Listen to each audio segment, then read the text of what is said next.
Opening up the UFC Des Moines fight card, we have Juliana Miller taking on Ivana Petrovic. This fight is this week's Matt Schnell.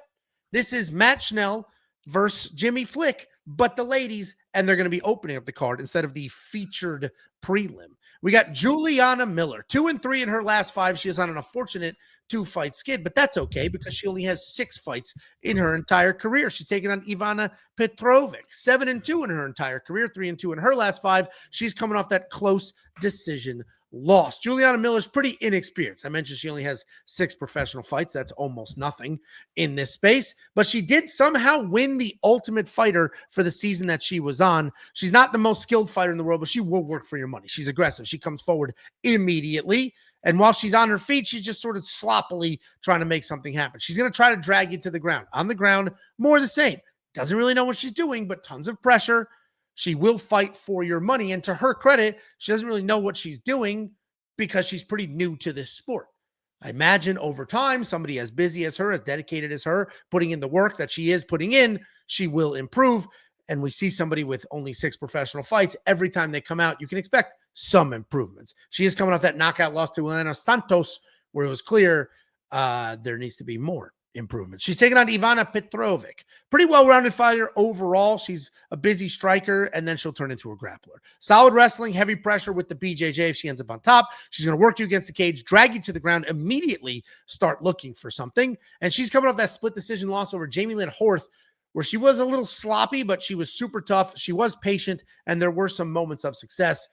I've mentioned this on my quick picks. I'm going to mention it here. When I watch fights live, sometimes I'm stuck watching it on my phone because I'm doing stuff with the family. Sometimes I get to watch it in the media room with friends. Other times I get to sit right here and watch it at this computer. I actually prefer this because I've got a big enough screen in front of me. I can have multiple things going on at once while I'm watching. I can prepare for the post-fight show, and I take notes. And the reason I take notes, to me, it is very important to remember how I felt in the moment. Going back and rewatching tape is important and it matters, but seeing my raw notes from the second I watch those fights is also very important. And I'm glad I did that, and we'll find out. But last time when I watched Juliana Miller fight, in the notes, I wrote, sucks. That's it. No elaboration, nothing, just sucks. And I reminded myself of that when I went back and looked the notes for this card. I said, okay, well, that's how I felt at the time. That's got to be true. So while Juliana Miller does come forward and she is tough and she is aggressive, Ivana Petrovic can get the takedowns. We've seen Juliana get taken down. Ivana Petrovic's the more well-rounded fighter of the two, and she is also very tough. Ivana's the pick. No surprise there at -225. I was debating a +3.5 on Juliana Miller. And if you don't know what that is, you bet the spread. She needs to win a round. But I talked myself out of it basically by saying, well, my notes say she sucks and I can't bet on somebody that sucks. What do you think, Samuel? Yeah, I mean, listen, Juliana Miller is definitely a B-side fighter. This is not somebody that you're going to see ever headlining a card in her life. You know, a 3-3, she doesn't exactly have a whole lot of experience here. On the Ivana Petrovic side, though, she also doesn't have any name value wins. But I do think that split decision against Jamie Lynn Horth, who is somebody that I think is always in the gym and always looking to improve, Jamie Lynn Horth, that is.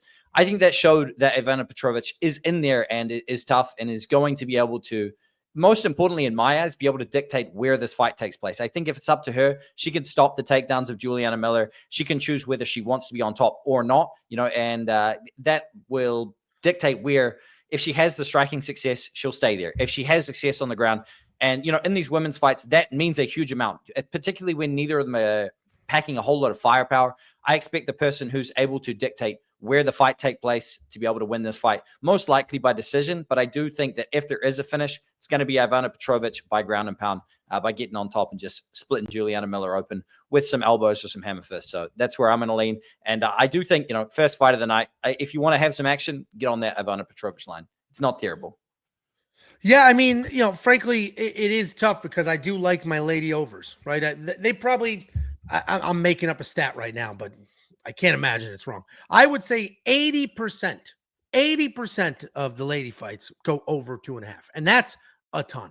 And on this card, we have 3 or 4 different female fights, and I like the over 2.5 on all of them on the surface, but ultimately it's like, this fight could be the weird one. This could be the one where there could be a weird stoppage. A, Juliana is a grinder. She is tough. She is gritty. And B, there's a big skill gap there. So it could go the other way. So I'm going to stay away from this over 2.5, even though my gut is always to go ahead and do that. We do have a big disparity in DraftKings fantasy as well. $8,800 to $7,400.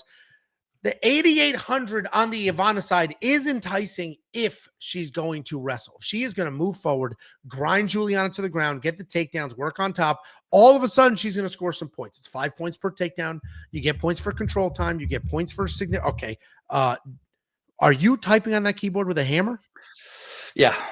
These two meat hammers right here, brother. Okay. Yeah. Sausage squeezers, basically. Anyway, the $8,800 on the Ivana Petrovic side, I think that makes a little more sense because if she does win, I imagine there's a lot of grinding, a lot of grappling that does score well. If you do want to check out every single bet we have on the board, including Bet Sam's Slam of the Week, including my safety parlay, and including Jacob's bets. He's not here in person, but he is there in the ethos, in the universe, and you can feel his spirit through his bets and his picks at We Want Picks right now. Just click Become a Member at the top. It's $10. You'll unlock everything you need, not only for this card, but for the next 3 as well. We got one comment. It's not a super chat, but it said, thoughts on Dumas's arrest. Is he getting cut? He should be. It's absolutely insane if he's not. He was just arrested on the 28th. Is that today? Is today the 28th? He was just arrested on the 28th for robbery, battery. He had a weapon. He had drug paraphernalia, all allegedly, right? He's not guilty, but he was just arrested for all of those things. You got to cut the dude. And it's not like he's John Jones and you just make excuses. Cut his ass. Also, we have a few callers in the queue. I see you there, Joe. We'll get to you in the next fight. I'll do my piece. Sam will do his, and then we'll hop to you. If you do want to call in, you do want to join this breakdown, you are more than welcome. If you're a premium member, the link is in the Discord or on your account page on premium. You do need to have your camera on and be ready to go to talk about whatever fight we go to you for.